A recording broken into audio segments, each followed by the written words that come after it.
Hey YouTube, it's your boy, Ray William Johnson. Well, not quite, but what we're going to be covering today is, I guess, YouTubers that used to get quite a lot of views back in the day, but have seemingly fallen off since then. And if you were born in the 2000s, then you really might not be aware of a lot of these that I'm going to cover. And of course, there's going to be quite a few that I will miss. In the future, we might cover some more if you leave a list of them in the comments below. But first of all, today we're sponsored by AG1. Just kidding.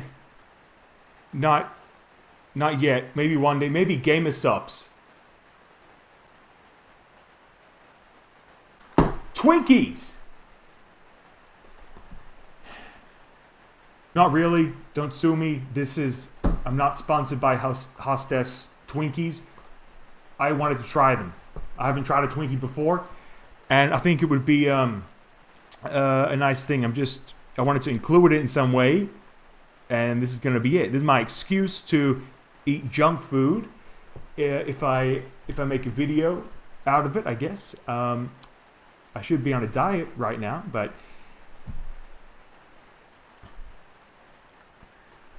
so Twinkies, classic brand, Hostess, made in the US of A. It doesn't get much better than that. Packing a whopping, Jesus, nearly 300, no. Yeah, nearly 300 calories per Twinkie. Is that right? Oh no, okay. 300 per two, so about 150 per Twinkie. Still quite a lot. Crack into it later. Yeah, I am a little bit scared that it's going to explode. These things are notorious for exploding. I think that's what your mom or dad would always say. Don't leave it on. It's going to blow up. Anyway, I'm going to be on edge this whole episode. You know, if you were born in the 2000s, then it would be easy to not recognize a lot of these YouTubers. I guess the first one that comes to mind, and it's only because it's nostalgic, this is kind of cringe to say, but CTFXC. So CTFXC was a vlog channel. Now when I look it up, they have rebranded it to Charles and Ali. A bit of a backstory, I guess, is Charles, I think at some point, won a Guinness World Record for the longest consecutive vlogs made. That was a thing back in the early 2000s, was lots of vlogs. I guess the awkward thing is he has two personal relationships with his partner on the channel that have been, I guess, documented. Yeah, I'm sure the current person is fine with that, but I think most couples would see that's a little bit uncomfortable. Anyway, this is one of the old OG vlog channels. Obviously, or am I kidding? Not obviously. You know, some people break up, and they broke up. You think, like, how did we get here? He used to get, on average, I guess, between 200 to 500,000 views per episode, and now you're getting about 3,000 views per episode. So I don't exactly know how he's making money. It's kind of heartbreaking, because if I was in their shoes, you'd think this can go on forever. But I guess if you don't maintain relevancy, or sort of don't ride the trends, then I can see how you would potentially fall off. But it seems like they're making between $1,000 and $17,000 a year. Really what happened is, after their breakup on the channel, unfortunately, it started to go on a downward spiral. And then I guess also not having relevant content. Okay, just so these are not in any particular order, but the next one that comes to mind is BF vs GF. Or Prank vs. Prank, I think it used to be called. Jesse and Gina, a classic channel when pranks were really taken off back in the 2000s. They used to do a lot of collaborations with CTFXC. If we go to the channel now, it has been rebranded because they have also broken up. The couple, Jesse and Gina. And I guess watching it, you would have thought that, they'd be together for forever. I guess I can't really read people too well. Yeah, you guessed it. I guess that was the catalyst for why their channel eventually started to declined. So Jesse took the main channel, and Gina took the other channel that they had, BFSGF and Prank vs. Prank. And they rebranded it to their own personal one, so it's called Jesse now. Jeez, why am I so depressing? It is sad. The videos that they put out now really only get about 71,000 views on the BF vs. GF channel. So when we look at this channel a little bit more, you can see that the views now, back in the day, the same with CTFXC, they would have got 250 to 500,000 views per vlog that they put out. A big vlog channel, and they had their own prank channel. And Jesse and Gina, they both took one channel after they broke up, and that was really the catalyst for the drop in views over the year. It really goes to show that when you built your whole online viewership around the idea of a couple, when it's no longer a thing, the fan base that you built sort of disintegrates. And now when they do get a substantial number of views, it's if they're clickbaiting in the video title or thumbnail. If you look, they're getting about 50 to 70,000 views per video for Jesse's channel. And then when he gets a big number of views, for example, 8 months ago, nearly 1 million views. It's quite a lot. That's substantial for a big channel that's relevant today.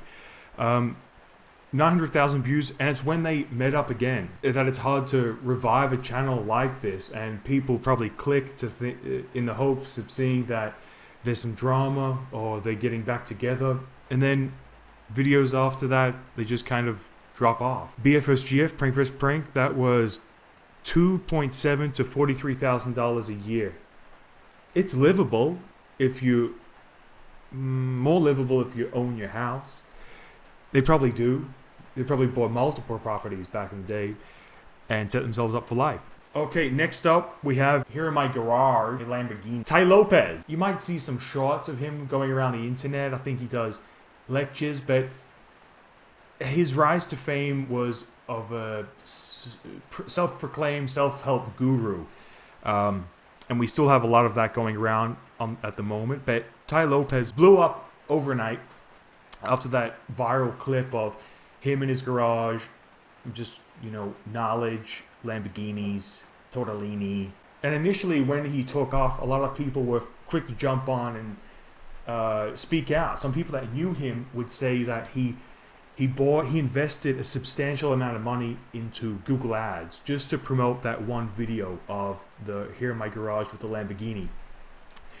I can't remember the exact figure, but it was at least $100,000, potentially more, just in Google views to really crank up the traffic to his channel. And it worked. Okay, it seems like Daddy Lopez still makes a substantial amount of bank. $25,000 to $400,000. Respectable. On the lowest end, 25K may be livable if you sell the Lamborghini. Let's cover a little bit of the fitness industry.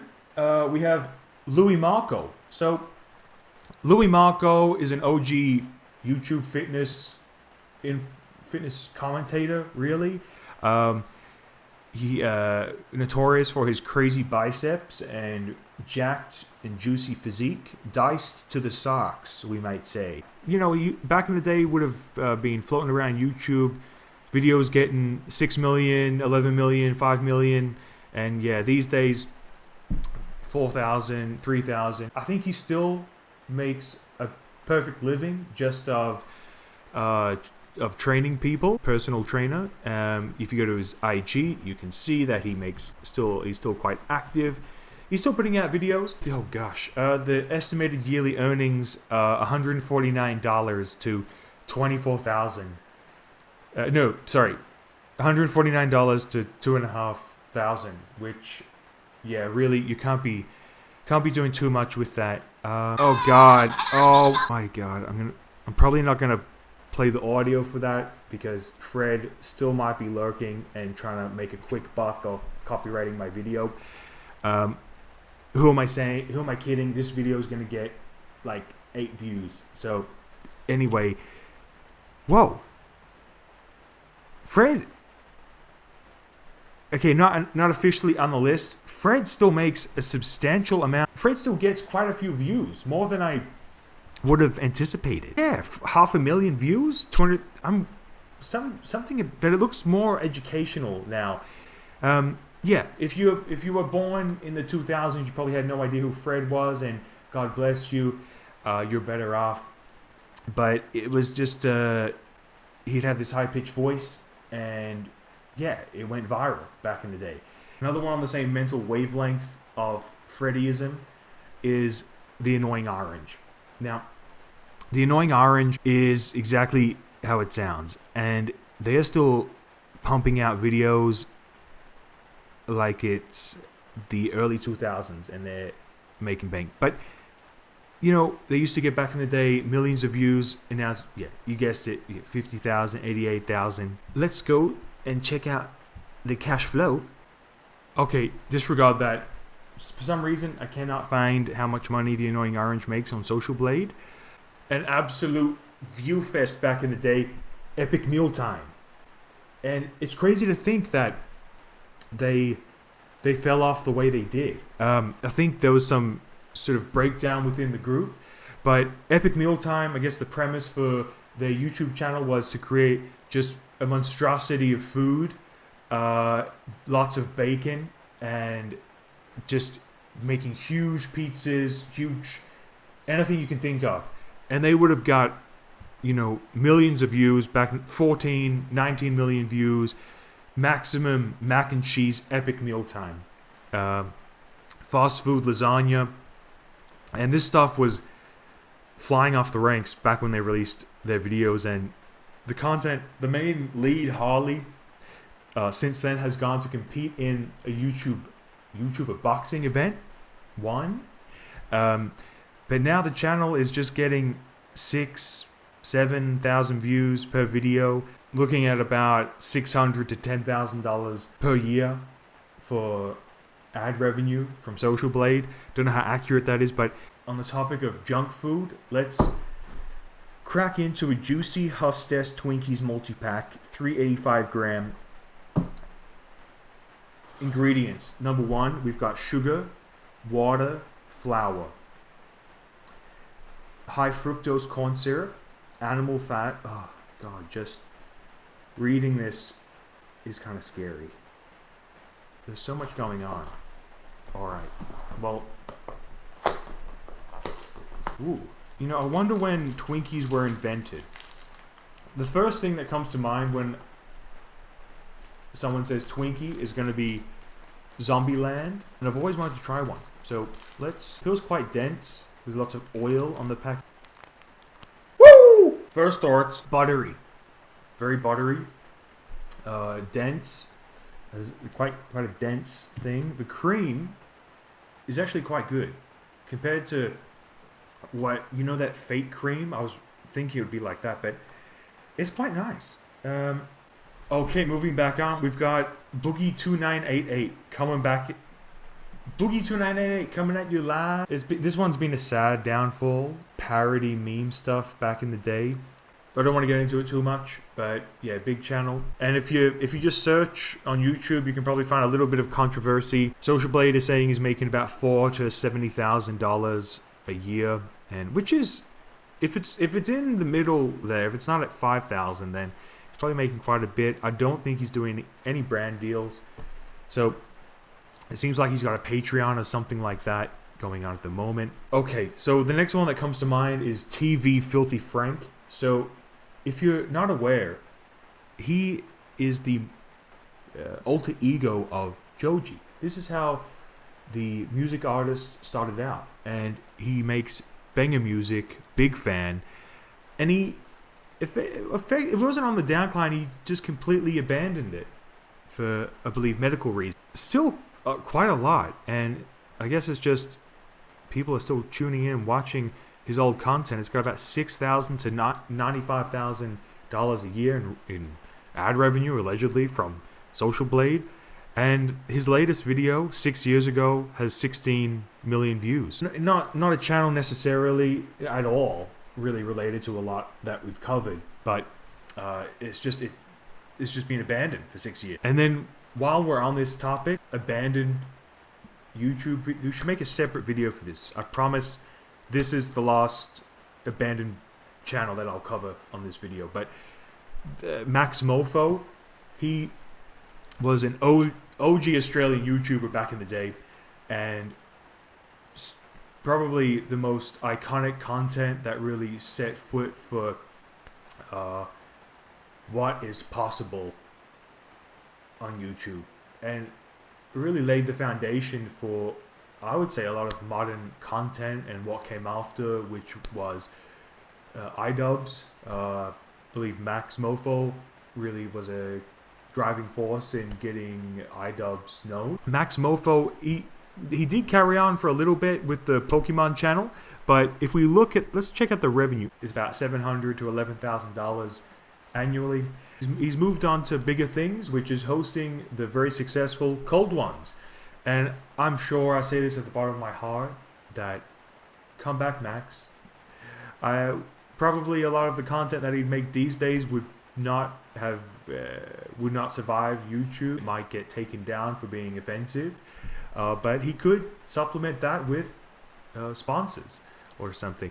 But a real classic YouTube channel, Max Mofo. Max has hinted in the past that he does have a few videos that could eventually be uploaded, but never were. And it's been 8 years since he's touched that channel. And I guess another one that we're going to have to cover is Loft. So, be quiet. Loft, back in the day, would do awkward social experiment prank videos, and later went on to do, God, I watch way too much YouTube. Jeez. It's too late. It's too late. Loft then went on to do a very successful, I'd say, interview series, which was Chatting With. For whatever reason, I don't know. I'm sure people have. You can probably find a Sunny V2 video of how he started to be on the downfall, and he's still putting out. He's come back to doing a few Chatting With, and for the large part, yeah, used to get millions of views, and now we're at 10,000, 20,000, 25,000 views per video. And wow, related to this, Churdleys. So Churdleys really took off, I'd say like 3 or 4 years ago. And he used to do a lot of collaborations with Loft, Andrew from the main channel. And well, it still seems like he's making quite a lot of money, at least from Social Blade, about $40,000 to $500,000 a year, and he's probably doing quite well, but not nearly as not garnering the same level of views as he once did. You know, original videos would be 500,000, 1 million, and now they're at 80,000, 100,000. It took a bit of searching, but I found it because originally how I found this person, you know, I was into vlogs, and there's this guy living in Alaska, but I believe so his channel is called Live Each Day, and he's still putting out vlogs, getting about 10 to 5,000 views per vlog, but really, so yeah, back in the day he would get hundreds of thousands of views per video, but unfortunately that's dropped off quite a bit. Maybe one of the lowest ad revenues we've seen, $300 to $5,000 a year. Yeah, I guess it's just a matter of you need to stay relevant.